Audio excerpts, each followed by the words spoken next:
ఫిబ్రవరి 3 ఉదయం 11:30 తిరుపతి తిరుచానూరు రోడ్డు. కొంతమంది SFI leaders Tirupati collector ఆఫీస్కు బైక్స్ మీద బయలుదేరారు. వాళ్ళను 3 ఇన్నోవా వెహికల్స్ వెంబడించాయి. కలెక్టర్ ఆఫీస్కు వెళ్లే లోపే వాళ్ళని చుట్టుముట్టాయి. 20 మంది వ్యక్తులు ఆ ఇన్నోవా వెహికల్స్ నుంచి బయటకు వచ్చారు. అక్బర్, వినోద్ ఈ ఇద్దరు ఎస్ఎఫ్ఐ లీడర్స్ని కిడ్నాప్ చేసి వాళ్ళ వెహికల్ కూడా తీసుకొని చిత్తూరు వైపు వెళ్ళిపోయారు. ఈ కిడ్నాప్ నుంచి తప్పించుకున్న ఇంకొక ఎస్ఎఫ్ఐ లీడర్ రెడ్డి ప్రసాద్ పోలీసులకు కంప్లైంట్ ఇచ్చాడు. ఈ విషయం మీద సమాచారం అందించాడు అందరికీ. తిరుచానూరు లోకల్ పోలీసులు లొకేషన్ని ట్రాక్ చేసి నారావారపల్లిలో ఉండే ఫామ్ హౌస్లో కిడ్నాపర్లు దాడి చేస్తుంటే వెళ్ళి వాళ్ళిద్దరిని కాపాడారు ప్రాణాలతో. పోలీసులు రావడానికి ఏమాత్రం లేట్ అయి ఉన్నా ఈ స్టోరీ అంతా వేరే రకంగా ఉండేది. ఆ ఫామ్ హౌస్ ఎవరిదో తెలుసా? నటుడు మంచు మోహన్ బాబు కుటుంబాన్ని. ఆ 20 మంది కిడ్నాపర్లు ఉపయోగించిన 3 ఇన్నోవా వెహికల్స్ మోహన్ బాబు యూనివర్సిటీకి చెందిన వెహికల్స్. ఆ 3 ఇన్నోవా వెహికల్స్ కూడా విద్యానికేతన్ పేరుతోనే ఉన్నాయి. ఎస్ఎఫ్ఐ స్టూడెంట్ లీడర్స్ని ఎత్తుకెళ్లిన ఆ 20 మంది కూడా మోహన్ బాబు యూనివర్సిటీకి చెందిన బౌన్సర్స్. మోహన్ బాబు యూనివర్సిటీలో జరుగుతున్నటువంటి ఫీజుల అక్రమ వసూళ్లపై ఇస్తున్నట్టు ఫిర్యాదు ఇవ్వడానికి ఈ విద్యార్థి సంఘాల నాయకులు కలెక్టరేట్కి పోతూ ఉంటే ఇన్నోవా కారులో వచ్చి విద్యార్థి సంఘ నాయకులైనటువంటి వినోద్ కుమార్, అక్బర్ అనేటువంటి ఎస్ఎఫ్ఐ విద్యార్థి నాయకులు వాళ్ళిద్దరిని బలవంతంగా కిడ్నాప్ చేసుకుని ఎత్తుకొని పోయి పట్టపగలు తిరుపతిలో స్టూడెంట్ లీడర్స్ని ఎత్తుకెళ్లి వాళ్ళ మీద దాడి చేసిన ఈ ఘటన మొత్తం దేశాన్నే ఉలిక్కిపడేలాగా చేసిండాలి. కానీ ఏవో 1-2 పత్రికల్లో, కొన్ని యూట్యూబ్ ఛానల్స్లో సింగిల్ డే వార్తలాగా మారిపోయి చరిత్రలోకి వెళ్ళిపోయింది. విద్యార్థి లీడర్స్ని కిడ్నాప్ చేసిన ఈ కేసులో తిరుచానూరు పోలీసులు పక్కా ఆధారాలు సేకరించి మోహన్ బాబు యూనివర్సిటీ పిఆర్ఓ సతీష్, నటుడు మంచు మోహన్ బాబు, ఆయన కొడుకు నటుడు మంచు విష్ణువర్ధన్ వీళ్ళను వరుసగా A1, A2, A3లుగా బుక్ చేసి క్రిమినల్ కేసులు నమోదు చేశారు. కిడ్నాప్కి పాల్పడ్డ బౌన్సర్లందరినీ కూడా అరెస్ట్ చేసి ఈ కేసులో రిమాండ్లో పెట్టారు. సతీష్తో పాటు 12 మందిని అరెస్ట్ చేశాం. మొత్తం 13 మందిని అరెస్ట్ చేశాం. ఈ ఇన్సిడెంట్ జస్ట్ 2 విద్యార్థి లీడర్ల కిడ్నాప్కి సంబంధించింది మాత్రమే కాదు, అంతకు మించి 100 రెట్లు ఎక్కువ ఇంపార్టెన్స్ ఉండే ఇష్యూ ఇది. దేశంలో ప్రైవేట్ యూనివర్సిటీస్ పెరిగిపోతే, గవర్నమెంట్ యూనివర్సిటీస్ బలహీనపడిపోతే హైయర్ ఎడ్యుకేషన్ పేద బలహీన వర్గాలకు క్రమంగా ఎలా దూరం అయిపోతుందో చెప్పే అతిపెద్ద కేస్ స్టడీ ఈ వీడియో. Educational trust is not my business, please understand. So trust money divert చేయడానికి లేదు, ఎత్తి బొక్కలో వేసి 7 లెక్క పెట్టిస్తారు. మంచు విష్ణు చెప్పింది 100% వాస్తవం. ప్రైవేట్ స్కూల్స్, కాలేజెస్, యూనివర్సిటీస్లో పిల్లల్ని చదివించే ప్రతి పేరెంటు ఈ విషయాన్ని తెలుసుకోవాలి, గుర్తుపెట్టుకోవాలి. మన దేశంలో విద్య వ్యాపారం కాదు, చారిటీ మాత్రమే. యూజీసీ యాక్ట్ 1956, ఆర్టీఈ యాక్ట్ 2009 ప్రకారం ప్రైవేట్ స్కూల్స్ అండ్ యూనివర్సిటీలు మేము నాన్ ప్రాఫిట్ ఆర్గనైజేషన్స్, విద్యారంగ అభివృద్ధికి మేము పాటుపడతాము, మాకు లాభాపేక్ష ఏం లేదు, మేము ఈ విద్యాసంస్థ నడపడానికి మాకు పర్మిషన్స్ ఇవ్వండి అని చెప్పి సెల్ఫ్ డిక్లరేషన్ ఇస్తే ప్రభుత్వం పర్మిషన్ ఇస్తుంది. సో ప్రైవేట్ విద్యాసంస్థలు ఫీజుల పేరుతో కలెక్ట్ చేసే డబ్బు ఆ విద్యాసంస్థల అభివృద్ధి కోసం వాడాలే కానీ లాభాలుగా తీసుకోకూడదు ఎట్టి పరిస్థితుల్లోనూ. అంటే మరి శ్రీ చైతన్య, నారాయణ, మా పిల్లలు చదివే పలానా స్కూల్ లేకపోతే పలానా కాలేజ్ ఇవన్నీ కూడా నాన్ ప్రాఫిట్ ఆర్గనైజేషన్స్ ఏనా అంటే ఎస్. ఏ ఒక్క స్కూలు, కాలేజు, యూనివర్సిటీ ఏది కూడా మన దేశంలో లాభాల కోసం పనిచేయకూడదు, అది నిషేధం. అన్ని ప్రైవేట్ ఎడ్యుకేషనల్ ఇన్స్టిట్యూషన్స్ కూడా నాన్ ప్రాఫిట్ ఆర్గనైజేషన్సే నిర్వహణ కోసం మాత్రమే ఫీజులు వసూలు చేయాలి. ఆ ఫీజుల్ని విద్యా సంస్థలో ఫెసిలిటీస్ పెంచడానికి, ఎక్స్పాన్షన్ కోసం మాత్రమే వాడాలి. హైయర్ ఎడ్యుకేషన్కి సంబంధించి యూనివర్సిటీస్ వసూలు చేసే ఫీజుల్ని university grants commission UGC regulate చేస్తుంది. విద్య చారిటీకి సింబల్ అని చెప్పి 1993లో Unnikrishnan versus state of Andhra Pradesh కేసులో సుప్రీంకోర్టు కూడా స్పష్టంగా చెప్పింది. సీనియర్ నటుడు మోహన్ బాబు గారు పద్మశ్రీ అవార్డు అందుకున్న విద్యావేత్త. Mohan Babu university MBU vice ఛాన్సలర్గా ఆయన ఉంటున్నారు. సో నటుడి కంటే ముందు ఆయన ఒక స్కూల్లో పీఈటీ కేసరి హై స్కూల్ 90 రూపాయల గతాన్ని మర్చిపోకూడదు మనం. బహుశా అందుకేనేమో 30 ఏళ్ల క్రితమే తన సొంతూరు తిరుపతి జిల్లా రంగంపేట దగ్గర శ్రీ విద్యానికేతన్ ఎడ్యుకేషనల్ ట్రస్ట్ ద్వారా 100 ఎకరాల్లో విద్యాసంస్థల్ని ఆయన ప్రారంభించారు. 2022లో అదే ట్రస్ట్ స్పాన్సరింగ్ బాడీ కింద మోహన్ బాబు యూనివర్సిటీని ఏర్పాటు చేశారు. ఇప్పుడు ఈ యూనివర్సిటీలో వేలాది మంది విద్యార్థులు చదువుకుంటున్నారు. ఈ మోహన్ బాబు యూనివర్సిటీ బౌన్సర్లు తిరుపతికి చెందిన ఎస్ఎఫ్ఐ స్టూడెంట్ లీడర్స్ని ఎందుకు కిడ్నాప్ చేశారు? అసలు యూనివర్సిటీలో ప్రొఫెసర్లు ఉంటారు కానీ బౌన్సర్లు ఉండడం ఏంటి? విష్ణు ఉన్నాడని తెలియడానికి వాడు చుట్టూతో 10 మంది ఎప్పుడు ఇలా ఉంటారు. ప్రతి ప్రైవేట్ యూనివర్సిటీలోనూ 35% సీట్లు గవర్నమెంట్ కోటా కింద మెరిట్ స్టూడెంట్స్ కి కేటాయిస్తారు. అవి ఫ్రీ సీట్లు. ఫ్రీ సీట్ తెచ్చుకున్న విద్యార్థుల నుంచి కూడా మోహన్ బాబు యూనివర్సిటీ ఎక్స్ట్రా ఫీజులు వసూలు చేస్తోంది అనేది మెయిన్ ఇష్యూ.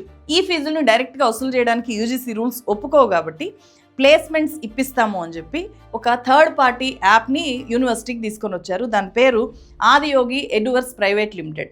దీని ద్వారా 40,000 రూపాయలు ప్రతి విద్యార్థి కూడా కట్టాలి, లేకపోతే వాళ్ళ ప్రాజెక్ట్స్ని రివ్యూ చేయము అని చెప్పి, అలాగే హాల్ టికెట్స్ సర్టిఫికెట్స్ ఇవ్వము అని చెప్పారు. దీంతోపాటు రకరకాల ఫీజుల్ని మా నుంచి వసూలు చేస్తున్నారు అని చెప్పి, హాస్టల్లో ఉండకపోయిన వాళ్ళు కూడా, డే స్కాలర్స్ కూడా మెస్ బిల్ కట్టాలి అని చెప్పి ఒక విచిత్రమైన రూల్ని యూనివర్సిటీ తీసుకొని వచ్చింది అని చెప్పి విద్యార్థులు వాళ్ళ తల్లిదండ్రులు చాలా రోజుల నుంచి యాజమాన్యాన్ని నిలదీస్తున్నారు. ముఖ్యంగా ఈ ఆదియోగి యాప్కి సంబంధించి 40,000 రూపాయల ఫీజు కట్టకపోతే హాల్ టికెట్స్ ఇవ్వము, ఇతర సర్టిఫికెట్స్ ఇవ్వము అని చెప్పి బెదిరించడంతో విద్యార్థులు తిరుపతిలో వాళ్ళకి తెలిసిన స్టూడెంట్ యూనియన్ లీడర్స్కి సోషల్ మీడియాలో వాళ్ళ ప్రాబ్లం చెప్పుకున్నారు. ఒకసారి ఈ చార్ట్స్ చూడండి. అన్నా we are from Mohan Babu university, we came here with a free seat. On starting they told no extra money, but now they are asking different types of money అన్న. For uniform 15K, Mohana Mantra 2K. Mohana Mantra అంటే MBUలో జరిగే cultural programme అనమాట. Now CDC అంటే అదే ఆదియోగికి సంబంధించిన app. దాన్ని క్యాంపస్లో CDC కెరియర్ డెవలప్మెంట్ సెంటర్ అని చెప్పి అంటున్నారు. దానికోసం 25K, కోర్స్ ఎరా 4K, ఇంకా చాలా వేస్లో అన్న don't tell hour name out side అన్న అని చెప్పి ఇలా పెట్టారనమాట. ఇంకో చార్ట్ చూడండి. February 4 నుంచి ఎగ్జామ్స్ అన్నా మాకు ఇంకా హాల్ టికెట్ ఇవ్వలేదు మాకు. అంటే ఇది February 4 కంటే ముందు జరిగిన చార్ట్ అనమాట. సో ఫస్ట్ ఆప్షనల్ అని చెప్పారు ఇలా ఫీజు కట్టడము, తర్వాత మ్యాండేటరీ అన్నారు అని చెప్పి ఇలా చెప్పాడు. ఇప్పుడేమో క్లాసెస్ నుంచి సస్పెండ్ చేసేస్తున్నారు మమ్మల్ని. ఆ 40,000 పార్షియల్గా కట్టినా కూడా హాల్ టికెట్ ఇవ్వము అంటున్నారు అని చెప్పి ఇలా SFI లీడర్స్ దృష్టికి విద్యార్థులు తీసుకొని వచ్చారు. పేరెంట్స్ని అడిగితే వాళ్ళు చాలా బాధపడతారన్న ఇంత డబ్బులు కట్టడానికి అని చెప్పి ఇలా ఆవేదన వ్యక్తం చేశారు విద్యార్థులు. ఇలా విద్యార్థి సంఘాల నాయకుల్ని MBU స్టూడెంట్స్ వాళ్ళ ప్రాబ్లమ్స్ చెప్పి హెల్ప్ అడిగినప్పుడు విద్యార్థి సంఘాలు కలగజేసుకున్నాయి. అప్పుడు MBU వాళ్ళు మీకేంటి మా యూనివర్సిటీతో సంబంధము, మీరెవరు అసలు అడగడానికి అని చెప్పి చివరికి ఆ ఇష్యూ కాస్త కిడ్నాప్ దాకా, ఎవరైతే క్వశ్చన్ చేశారో ఆ లీడర్స్ని కిడ్నాప్ చేసేదాకా వెళ్ళిపోయింది. ఎందుకు చేస్తున్నారు, ఎవరికి లేనిది అనవసరమైన వ్యవహారం మీకు ఎందుకు, ఏదైనా డబ్బులు ఇస్తామో సెటిల్ చేసుకోండి అన్నట్లు వాళ్ళు బెదిరించారు. నిజానికి MBU మొదట పెట్టినప్పటి నుంచి కూడా ప్రభుత్వ నిబంధనల ప్రకారం కాకుండా అదర్ ఫీజులు, CDC ఫీజులు అని చెప్పి ఒక్కో విద్యార్థి నుంచి 20,000 నుంచి 45,000 దాకా ఎక్స్ట్రా ఫీజులు వసూలు చేస్తున్నారు. ఫ్రీ సీట్ తెచ్చుకున్న పేద విద్యార్థులు ఈ ఫీజులు కట్టలేము అని చెప్పినప్పుడు హాల్ టికెట్ ఇవ్వము అని చెప్పి తిరగబడితే బౌన్సర్లను ప్రయోగించి వసూలు చేస్తున్నారు అని చెప్పి విద్యార్థి సంఘాల వర్షన్. MBU వర్షన్ ఏంటి? ఈ విద్యార్థి సంఘాలు దందా చేస్తున్నారు, మమ్మల్ని బ్లాక్మెయిల్ చేస్తున్నారు, 15 లక్షల రూపాయలు అడిగారు, మేము ఇవ్వము అని చెప్పినందుకు ఇలా రచ్చ చేస్తున్నారు అని చెప్పి మోహన్ బాబు యూనివర్సిటీ విద్యార్థి నాయకుల్ని అంటోంది. అయితే వాళ్ళు దానికి సంబంధించి వీళ్ళు 15 లక్షలు అడిగినట్లు ఏ ఆధారాన్ని కూడా బయట పెట్టట్లేదు. మేము డబ్బుల కోసం కాదు, ఇదే విషయాన్ని గత నెల 8వ తేదీ మంచు విష్ణు గారితో మేము చర్చించడం జరిగింది. వాళ్ళు మాకు హామీ ఇవ్వడం జరిగింది. విద్యార్థి సమస్యలు మోహన్ బాబులో యూనివర్సిటీలో ఏమున్నా సరే మేము పరిష్కరిస్తాము, మేము అష్యూరెన్స్ ఇస్తున్నాము. ఆ 40,000 కూడా మేము మ్యాండేటరీగా వసూలు చేయము. ఎవరైతే విల్లింగ్ తో ఉంటారో వాళ్ళు మాత్రం కట్టుకుంటారు, లేదంటే లేదు అని చెప్పాము. మేము అప్పుడు సానుకూలంగానే స్పందించాము. నేను ఇక్కడ 2 రకాల వర్షన్స్ చెప్పాను, MBU వర్షను అండ్ విద్యార్థి నాయకుల వర్షను.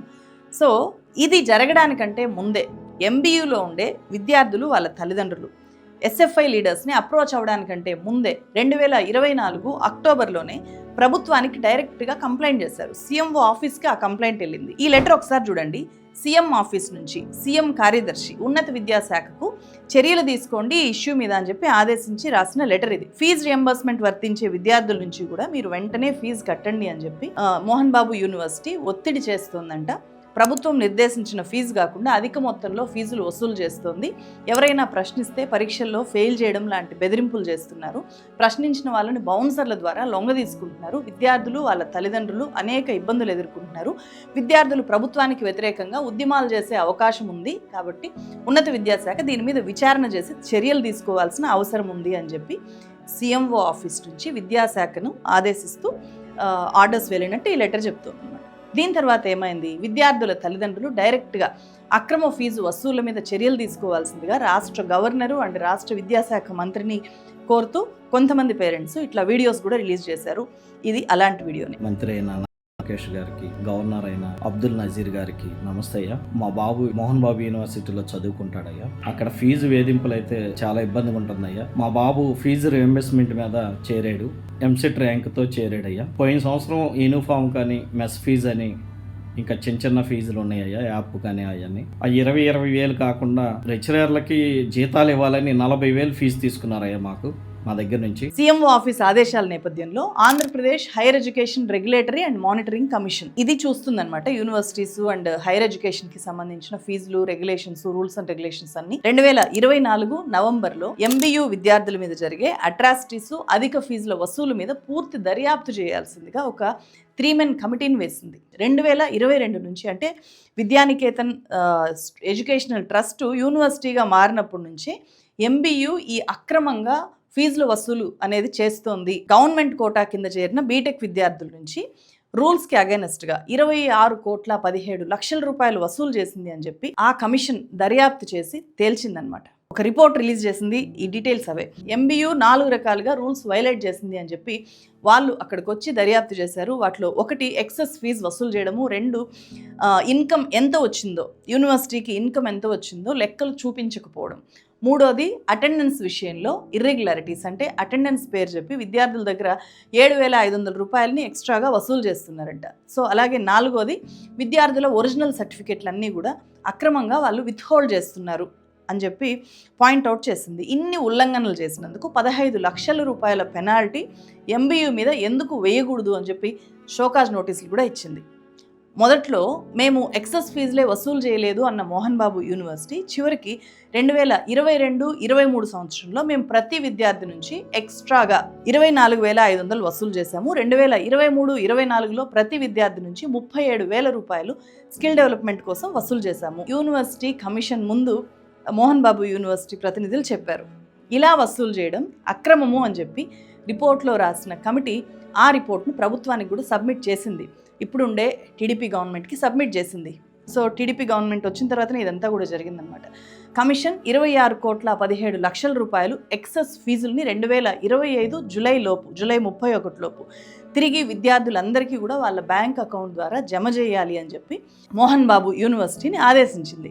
అంతేకాదు ఏకంగా మోహన్ బాబు యూనివర్సిటీ గుర్తింపునే రద్దు చేసి యూనివర్సిటీని SV యూనివర్సిటీ కిందకి అటాచ్ చేయాల్సిందిగా కూడా ఉన్నత విద్యామండలి ప్రభుత్వానికి రికమెండ్ చేసింది. అకౌంట్స్ మెయింటెనెన్స్ విషయంలో కూడా MBU అక్రమాలకు పాల్పడుతోంది. దీని మీద లోతుగా దర్యాప్తు చేయడానికి ఆంధ్రప్రదేశ్ రాష్ట్ర ప్రభుత్వము IT డిపార్ట్మెంట్కి, ఇన్కమ్ ట్యాక్స్ డిపార్ట్మెంట్కి రికమెండ్ చేయాల్సిందిగా ఆ కమిషన్ రాష్ట్ర ప్రభుత్వాన్ని కోరింది. ఈ ఆర్డర్ నేను ఇప్పుడు ఏదైతే మీకు చదివి వినిపించానో ఈ ఆర్డరు మీకు పబ్లిక్ డొమైన్లో అందుబాటులో ఉంది. AP higher education regulatory monitoring commission APHERMC వెబ్సైట్లో అందుబాటులో ఉంది. నేను ఈ వీడియో కింద కూడా నేను మీకు డిస్క్రిప్షన్లో మెన్షన్ చేస్తాను, చూడండి. ఇన్ని రకాల అక్రమాలు జరిగాయి అని చెప్పి ప్రభుత్వ విభాగం తేల్చిన మోహన్ బాబు యూనివర్సిటీ మీద ఈ కిడ్నాప్ ఇన్సిడెంట్ కంటే ముందు ఆంధ్రప్రదేశ్ రాష్ట్ర ప్రభుత్వం తీసుకున్న చర్యలు ఏమైనా ఉన్నాయా అంటే ఏమీ లేదు. అక్రమంగా వసూలు చేసిన ఫీజు వెనక్కి ఇవ్వాలి అని చెప్పినా కూడా యూనివర్సిటీ పిల్లలకి ఇవ్వలేదు. పైగా ఈ ఇయర్ కూడా, ఇప్పుడు రన్నింగ్లో ఉండే ఇయర్ కూడా మళ్ళీ 40,000 కట్టాల్సిందిగా యాప్ ద్వారా చెల్లించాల్సిందిగా అందరి మీద కూడా ప్రెషర్ తీసుకొని వచ్చారు. విద్యార్థులందరి మీద కూడా ఫీజు కట్టని వాళ్ళకు హాల్ టికెట్ ఇవ్వము అని చెప్పి తెగేసి చెప్పారు. ఇక వేరే గత్యంతరమే లేక అప్పుడు విద్యార్థులు ఈ SFI నాయకుల్ని ఆశ్రయిస్తే వాళ్ళు పెద్ద ఎత్తున ఆందోళనకు దిగితే కలెక్టర్కి, విద్యాశాఖ మంత్రి నారా లోకేష్ గారికి లెటర్లు రాస్తే విద్యార్థుల వాయిస్ ఎప్పటికప్పుడు వాళ్ళు వినిపిస్తే అట్లా వినిపించినందుకు విద్యార్థి నాయకుల్ని కిడ్నాప్ చేయించారు. సో దీంతో విద్యార్థి సంఘాలకు తగిన బుద్ధి చెప్పాలి, ఇంత చేస్తారా మా చుట్టూ అని చెప్పి MBU తన బౌన్సర్లను రంగంలోకి దింపి ఈ కిడ్నాప్ చేయించింది. ఈ ప్రైవేట్ యూనివర్సిటీస్ ధనదాహం వల్ల ఇక్కడ ఎవరు ఎక్కువగా నష్టపోయేది? చాలా కష్టపడి చదివి ఫ్రీ సీట్ తెచ్చుకున్న ప్రైవేట్ యూనివర్సిటీస్కి 1,000 రూపాయలు కట్టలేక ఎవరైతే ఉంటారో పేద విద్యార్థులు వాళ్ళు నష్టపోతారు. అలాగే తరతరాలుగా చదువుకు దూరం అయిపోయి ఇప్పుడిప్పుడే చదువుకుంటున్న SC, ST, BC మైనారిటీ ఈ విద్యార్థులు, వెనకబడిన వర్గాల వాళ్ళు తీవ్రంగా ఎఫెక్ట్ అవుతారు. ఇప్పుడు మనం చూస్తున్న గవర్నమెంట్స్ ప్రభుత్వ విద్యని, ప్రభుత్వ యూనివర్సిటీస్ని ఒక తలకాయ నొప్పిలాగా అనుకుంటున్నాయి. వాటి భారం తగ్గించుకోవాలి అనేలాగా వాళ్ళ వ్యవహారం ఉంటుంది. విపరీతంగా ప్రైవేట్ యూనివర్సిటీస్కి పర్మిషన్స్ ఇచ్చేస్తున్నారు. లాస్ట్ 15 ఇయర్స్లో మన దేశంలో ప్రైవేట్ యూనివర్సిటీస్ సంఖ్య 87 నుంచి 510కి పెరిగింది. దేశంలో ఉండే టోటల్ యూనివర్సిటీస్లో 47% అంటే ఆల్మోస్ట్ 50% ఇప్పుడు ప్రైవేట్ యూనివర్సిటీస్ ఉన్నాయి.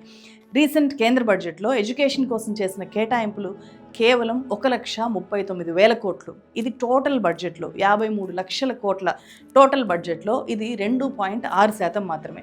ప్రభుత్వం ప్రజారోగ్యానికి భద్రత ఇవ్వడానికి ఏర్పాటు చేసిన గవర్నమెంట్ మెడికల్ కాలేజీలు కూడా క్రమంగా ఎలా ప్రైవేట్ కాలేజీలు అయిపోతున్నాయో మనకు ఏపీనే కదా బెస్ట్ ఎగ్జాంపుల్. ఏపీలో కొత్త మెడికల్ కాలేజీలన్నింటినీ కూడా మేము అంత ఖర్చు భరించలేము అని చెప్పి ప్రైవేట్ వాళ్ళకి అప్పచెప్పేయాలి అని చెప్పి తీసుకున్న నిర్ణయం ఎంత పెద్ద దుమారం రేపిందో మనం చూసాము. పీపీపీలకి వ్యతిరేకంగా నేను డీటెయిల్డ్ వీడియో చేశాను. చూడకపోతే ఈ వీడియో ఎండ్లో చివరిలో అటాచ్ చేస్తాను, మస్ట్గా చూడండి. సో ఇప్పుడు ఇన్ని అవకతవకలకు పాల్పడ్డా కూడా మోహన్ బాబు యూనివర్సిటీ మీద చర్యలు తీసుకుంటే, ఇప్పటిదాకా చర్యలు తీసుకోలేదు, ఇప్పటికైనా సరే ఇన్ని అవకతవకలు బయటకు వచ్చిన ఈ మోహన్ బాబు యూనివర్సిటీ మీద చర్యలు తీసుకుంటే అట్లీస్ట్ మిగిలిన యూనివర్సిటీస్ అన్నీ కూడా దారికి వస్తాయి. అలాగే అక్కడ చదివే విద్యార్థులకి ఒక ధైర్యం కూడా వస్తుంది. ఎస్, గవర్నమెంట్స్ ఉన్నాయి, మనం వాయిస్ రైజ్ చేస్తే, మన సమస్యను బయటకు తీసుకెళ్తే స్పందన ఉంటుంది అని చెప్పి వాళ్ళకు ఒక భరోసా వస్తుంది. కానీ ప్రభుత్వం ఇప్పుడు బౌన్సర్లను అరెస్ట్ చేసి ఊరుకుంది. ఎందుకు? విద్యార్థుల్ని కిడ్నాప్ చేయండి అని చెప్పి బౌన్సర్లు సొంత నిర్ణయం తీసుకొని ఆ పని చేశారా? లేదు కదా. ఈ కేసులో A1 అరెస్ట్ చేశారు, మోహన్ బాబు యూనివర్సిటీ PRO సతీష్ని. ఆ తర్వాత A2, A3గా ఉన్న మోహన్ బాబు, మంచు, విష్ణు, వీళ్ళ జోలికి ఇంకా వెళ్ళలేదు. నేను ఈ వీడియో చేయడం ద్వారా, ఈ విషయాలన్నీ కూడా మీ ముందు పెట్టడం ద్వారా మోహన్ బాబు అనే ఒక గౌరవనీయ వ్యక్తి యొక్క వ్యక్తిగత ప్రతిష్టను దెబ్బతీయాలి అని చెప్పి అనుకోవట్లేదు. ఆ ఉద్దేశం కాదు దీన్ని చేయడం వెనుక.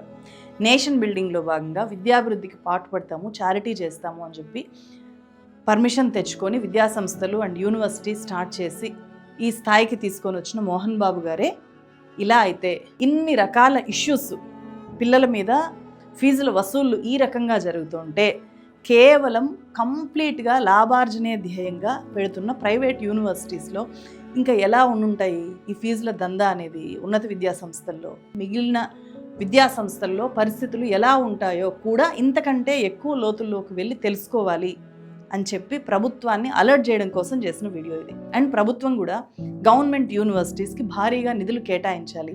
చాలా నిర్వీర్యం అయిపోతున్నాయి. మన ఏ యూనివర్సిటీని చూసినా కూడా అక్కడ స్టాఫ్ కంప్లీట్గా ఉండరు. ఏ డిపార్ట్మెంట్ చూసినా మొత్తం ఖాళీలు ఉంటాయి. గతమెంతో వైభవము అని చెప్పుకునేలాగానే ఈరోజు మన యూనివర్సిటీస్ ఉన్నాయి. అది ఆంధ్రప్రదేశ్లో కానీ తెలంగాణలో కానీ, ఈవెన్ ఉస్మానియాతో సహా, అక్కడ SV యూనివర్సిటీతో సహా సమస్యల కుప్పలాగా మన యూనివర్సిటీస్ తయారయ్యాయి. సో గవర్నమెంట్ యూనివర్సిటీస్ నిర్వీర్యం అయిపోతే ప్రజలకు ప్రైవేట్ యూనివర్సిటీస్కి వెళ్ళడం తప్ప, ఇప్పుడు గవర్నమెంట్ స్కూల్స్ ఎలా అయిపోయాయో మన యూనివర్సిటీస్ కూడా అలాగే అయిపోతాయి. గవర్నమెంట్ స్కూల్స్ స్థానంలో ప్రైవేట్ స్కూల్స్ పెరిగిపోయి అక్కడ మాత్రమే విద్యార్థులు కనిపిస్తున్నారు కదా. సేమ్ అలాగే యూనివర్సిటీస్, గవర్నమెంట్ యూనివర్సిటీస్లో నుంచి విద్యార్థులు వెళ్ళిపోతూ ప్రైవేట్ యూనివర్సిటీస్లో చేరిపోవడం తప్ప వేరే ఆప్షనే లేకుండా పోతుంది. సో గవర్నమెంట్ యూనివర్సిటీస్ నిలబెట్టుకోవాల్సిన అవసరం చాలా చాలా ఉంది గవర్నమెంట్కి, ప్రజలకి అని చెప్పి చెప్పడం కూడా ఇక్కడ నా ఉద్దేశం. ఈ కేసులో ఎంతో ధైర్య సాహసాలు చూపించిన తిరుపతి SFI లీడర్స్, వాళ్ళకి సహకరించిన వాళ్ళు, విద్యార్థుల సమస్యల కోసం తిరుపతిలో చాలా చాలా విద్యార్థి సంఘాలు చాలా ధైర్యంగా పోరాడుతూ ఉంటాయి ఎప్పుడు కూడా. ఎందుకంటే తిరుపతి చాలా పెద్ద ఎడ్యుకేషనల్ హబ్, అన్ని రకాల యూనివర్సిటీస్ అక్కడ ఉంటాయి. వెటర్నరీ యూనివర్సిటీ ఉంది, అగ్రికల్చర్ యూనివర్సిటీ ఉంది, మోహన్ బాబు యూనివర్సిటీ ఉంది, SV యూనివర్సిటీ ఉంది, అండ్ పద్మావతి యూనివర్సిటీ ఉంది, పద్మావతి డిగ్రీ కాలేజ్ ఉంది. సో ఇన్ని రకాల ఎడ్యుకేషన్ ఇన్స్టిట్యూషన్స్, చాలా ప్రైవేట్ ఎడ్యుకేషన్ ఇన్స్టిట్యూషన్స్ ఉన్నాయి. కాబట్టి అక్కడ ఏ సమస్య వచ్చినా కూడా ఫస్ట్ స్టూడెంట్ యూనియన్స్ చాలా ధైర్యంగా స్పందిస్తూ ఉంటారు. ప్రైవేట్ ఎడ్యుకేషన్ ఇన్స్టిట్యూషన్స్లో స్టూడెంట్స్ వాయిస్లెస్ అయిపోతూ ఉంటారు. కాబట్టి ఈ విద్యార్థి సంఘాల అవసరం చాలా చాలా ఎక్కువగా ఉంది ఫ్యూచర్లో కూడా.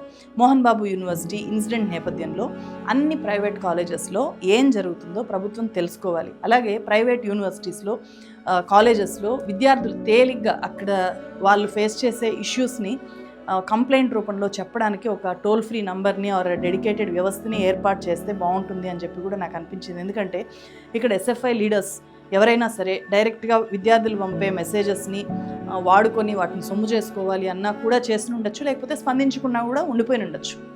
సో అప్పుడు ఈ సమస్య మరుగున పడిపోతుంది. అలాగే మోహన్ బాబు యూనివర్సిటీలోనే ఈ కేసు జరుగుతున్నప్పుడే ఒక అబ్బాయి పైనుంచి పోయాడు. నేను దీనికి లింక్ పెట్టట్లేదు, ఎందుకంటే అది ఎందుకు చనిపోయాడు అనేది కన్ఫర్మ్ కాలేదు నేను ఈ వీడియో చేస్తున్నప్పటికీ. సో ఏం జరిగినా కూడా విద్యార్థులు డైరెక్ట్గా ఒక వ్యవస్థకి కమ్యూనికేట్ చేసేలాగా ఉంటే అప్పుడు వాళ్ళ సమస్యలు పరిష్కారం అవుతాయి. అట్లాంటి హోప్ ఖచ్చితంగా గవర్నమెంట్ ఈ ఇన్సిడెంట్ తర్వాత అయినా ఇవ్వాలి. అండ్ విద్యార్థుల గొంతు వినిపించడానికి, నిరుద్యోగుల గొంతు వినిపించడానికి నేను ఈ ఛానల్ ఎప్పుడూ కూడా ముందుంటాయి. ఇలాంటి సమస్యల్ని లోతుగా అధ్యయనం చేయాలి అంటే చాలా టైం అండ్ ఎఫర్ట్స్ పడతాయి. సో అందుకోసం నా వీడియోలు చూస్తున్న ప్రేక్షకుల సపోర్ట్ నాకు అవసరం. ఈ ఛానల్ని మీరు 2 రకాలుగా సపోర్ట్ చేయొచ్చు. ఒకటి, ఇక్కడ కనిపిస్తున్న QR కోడ్ స్కాన్ చేసి మీరు డైరెక్ట్గా పేమెంట్ చేయొచ్చు. రెండోది, ఛానల్లో కనిపిస్తున్న జాయిన్ బటన్ మీద క్లిక్ చేస్తే మీరు ఈ ఛానల్లో పెయిడ్ సభ్యులుగా చేరొచ్చు. మీ పేరు పక్కన ఒక బ్యాడ్జ్ వస్తుంది. మరో వీడియోతో మళ్ళీ కలుస్తాను. Thank you so much.